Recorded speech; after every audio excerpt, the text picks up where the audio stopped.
Kalashnikov बनाने वाली company के सीईओ का बरतानवी खबर एजेंसी को इंटरव्यू।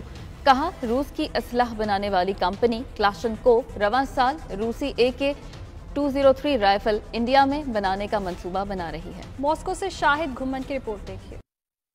क्लाशनकोव बनाने वाली कंपनी के चीफ एग्जीक्यूटिव दिमित्री तारासोव का बरतानवी खबर रसा एजेंसी को इंटरव्यू। कहा, इनका हदफ 2025 तक सालाना रेवेन्यू में 60% इजाफा करना है। AK-47 के खालिक के नाम पर बनी क्लाशनकोव कंपनी पर 2014 में रूस के क्रीमिया को अपने साथ शामिल करने के बाद अमरीका और यूरोपीय यूनियन की जानिब से पाबंदियां आयद हैं, जिसकी वजह से वो नए कारोबार और मार्केट्स की तलाश में हैं। दिमित्री तारासोव ने कहा, क्लाशनकोव इंडिया में अपनी पैदावार बढ़ाना चाहता है। इसका अगले 10 सालों में इंडियन वजारत दिफा के साथ मिलकर मजमूई तौर पर 6,70,000 जबकि रवां साल AK-203 राइफल की पैदावार के लिए पुरुमीद है। क्लाशनकोव ने गुज़िश्ता बरस आर्मीनिया में भी AK-130 राइफल की लाइसेंस प्रोडक्शन शुरू की है। क्लाशनकोव दुनिया के 27 ममालिक को असला बेचती है और रूस की हल्के हथियारों की 95% तलब को पूरा करती है। शाहिद घुमन, 92 न्यूज़, मॉस्को, रूस।